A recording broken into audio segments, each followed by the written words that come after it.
Now we get into more recent developments. So we get into new design concepts, the whole idea of context-sensitive design. So let's look at page 79. Okay, it's just showing you a paper that was done on context-sensitive design. But let's see, I had some notes here. Oh, yeah. If you look at page 80, there's a letter. Occasionally they publish my letters in the New York Times. This is one they published in 2004.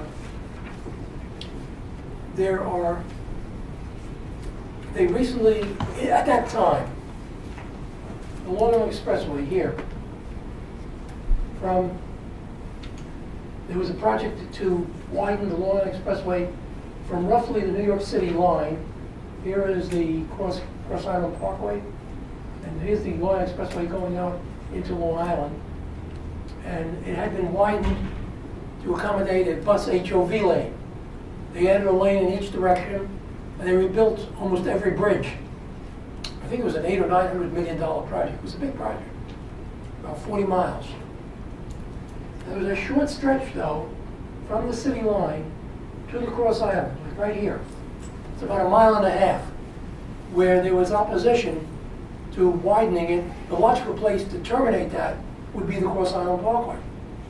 Well, there was opposition to it, but the state had built the bridges to be wide enough to have 4 lanes and a shoulder.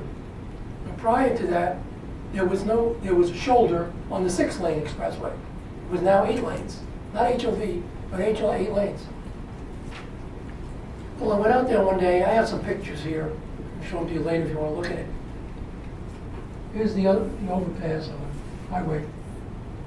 There's the middle. Exaggerating. This is not the scale. This is 4 lanes. This is 4 lanes. And the new bridge parapet back here is wide enough. I think this is about 10 feet. But the shoulder was not provided. They put a barrier in right here. There's only about, well, there might be about 2 feet in here from the edge of the lane to the barrier on both sides. And this is just, you look at it in cross section, it's like a shelf here. You ever go out that way, you can take a look at it. There are about 3 bridges where that was done. So I made some inquiries as to why that was done. You know, these bridges were already built. They were wide enough. They had been rebuilt to allow room for the shoulder, but they didn't provide the shoulder. Well, it turns out that there was a court suit. The people didn't want a certain width there. They wanted to be sort of context-sensitive design and minimize the width. But the thing that was strange there is that the width was already there. And so I looked at this as an example of, I'm for context-sensitive design, but this is a place where it went too far, in my opinion. And I wrote this letter, and you can read the letter if you want to, at your leisure. Then there's some new types of interchanges. If you look at page 78,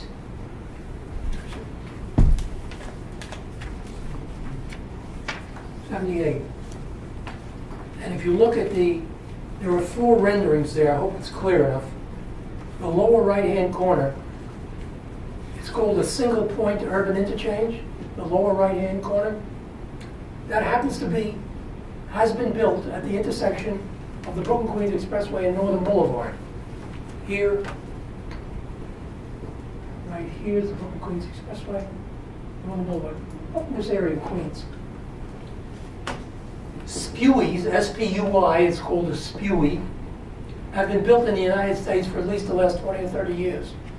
In the South, in the West, they're a way to build an intersection that is superior to a diamond intersection, because the diamond intersection causes the left turns conflict with each other. They cross each other. They shouldn't have to. And this interchange, if you look at it in detail, you'll see that the left turns go past each other. They don't cross each other. That's the main function of a spewing. And this was the first, and as far as I know, the only one in New York City. I think it's the only one in this area. If someone knows of another one like this in this area, go ahead. Getting one in New Jersey. Where in New Jersey? Where they're rebuilding the turnpike, exit 8, where they're completely reconfiguring the exit. Where 133 is getting a spewing. Good.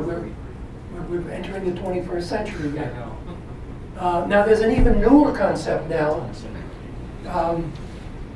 It's called, more acronyms.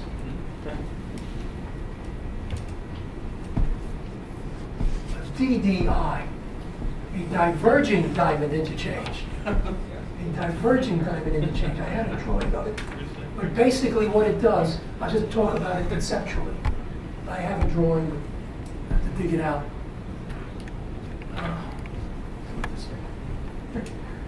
Save time here.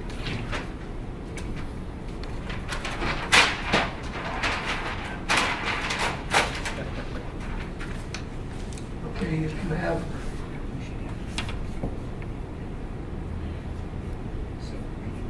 this is the expressway or freeway.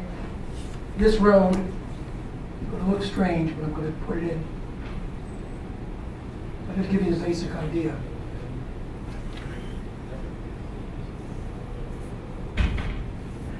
Okay, here's the roadway. It's a local road, two-way. Local road, two-way. And what you do, this is a traffic signal here and here. You cross traffic on itself, the through movement. By having done that, so under the bridge, you have essentially a British system, a drive to the left system with a barrier. By having done that, then, it's a very simple left turn. The left turn, in other words, you bring all the conflicts for these two intersections, control them with a signal, and then very simple ramp moves from that. I could draw the whole thing, but that's the basic idea. And there's one, I know there's one up in the Rochester area, and there may be other ones built. I know there are others being built. It's called the diverging diamond interchange. And it is an example of doing things unconventionally. Crossing over, but you get certain advantages out of that. That's the DDI. Let's see about that. Then we got into, let's see, did I skip that? 7. I keep skipping over important things, I apologize. Highway revenues for transit. Anybody ever hear of that? But that wasn't always like that. This was in the 60s and the 70s, the whole idea in New York. You had the formation of the MTA, the Metropolitan Transportation Authority, which merged the Tri-Borough Authority, the New York City Transit Authority, Long Island Railroad, Metro North. So you get cross-subsidization of revenues from tolls used for transit. Of course, on the New Jersey side, you have PATH and Port Authority revenues using for revenues, highway revenues for transit. Okay, get back to that. Let's see. Come to ITS, Transcom. Now, people were talking for a long time by different names, by what has come to be called congestion pricing, value pricing. In the 60s, there was a professor at Columbia University named Bill Vickery. Anybody ever hear of William Vickery? Bill Vickery? Okay, he was an economics professor. And he published papers on the idea of what he called marginal social cost pricing, which essentially was what we now call congestion pricing or value pricing. And his idea was, since everybody who comes in the peak period is causing delay to other people, including themselves, that there was a cost for that and that they should pay more. You could also look at it as supply and demand. You could look at it as what the phone company does to charge more during the peak. But essentially, that is what we now call congestion pricing or value pricing. The difference is, I think, if you call it value pricing, there's an implication that if you pay more, you're going to get something. You're going to get some value for it. And I think that's the thing that's closer to that is what they do in Southern California. where you have the Route 91 express lanes, where there's separate lanes, and you pay a higher toll, but they always guarantee you a certain level of service. And the way they do that is by raising the toll. In other words, as it gets more congested, they raise the toll. There's always the free lanes, the lanes next to it that you can use, but they're not necessarily delay-free. So this is the whole idea of value pricing. And then we get into what I call the rediscovery of bus rapid transit. We look at, let's see, page 63 through 67.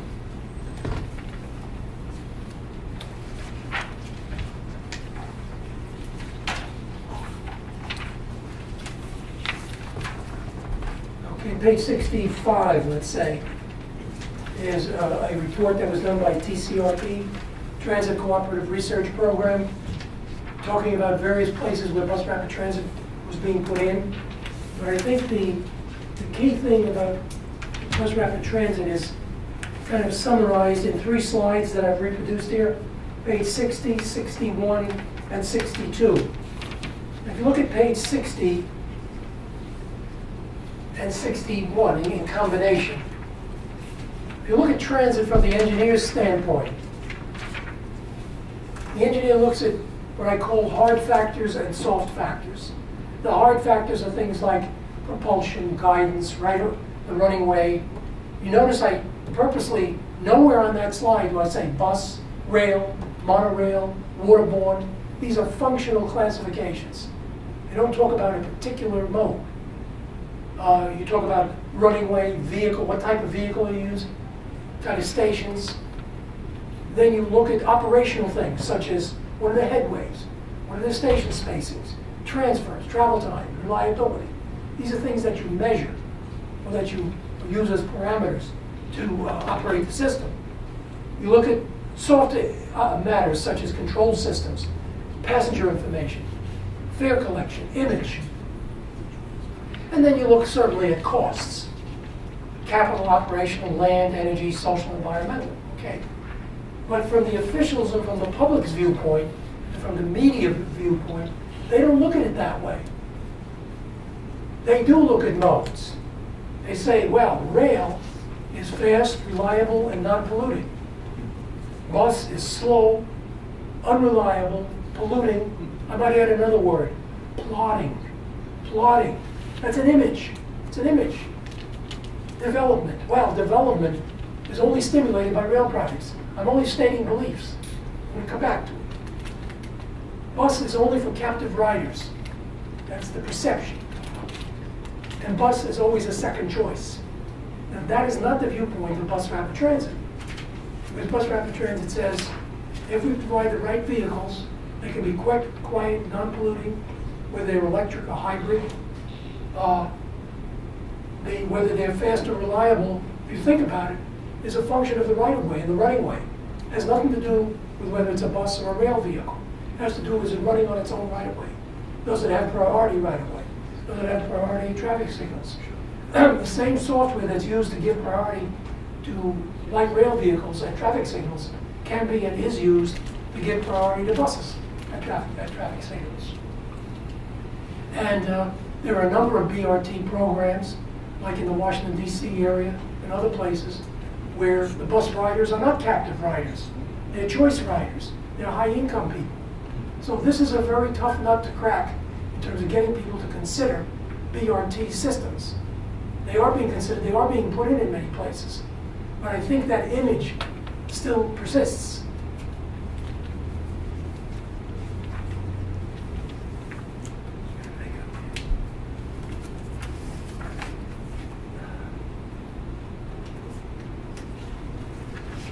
Posted here somewhere. Oh, here we go. Okay.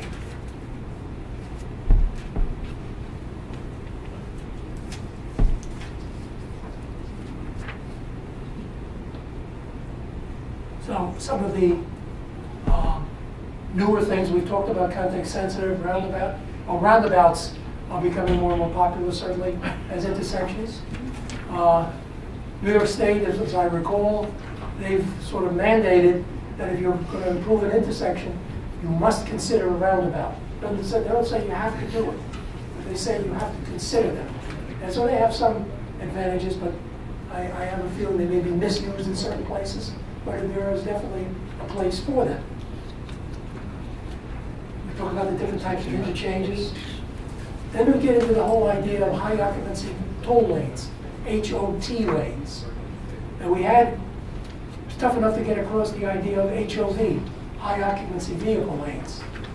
And there you had the idea, of course, of whether you had 2+ or 3+, or you were a bus, you got priority to use those lanes. Then the idea came across really in situations where you had, well, if we say it's 2 people, then we're going to get we may overload that lane. It's going to lose its advantage.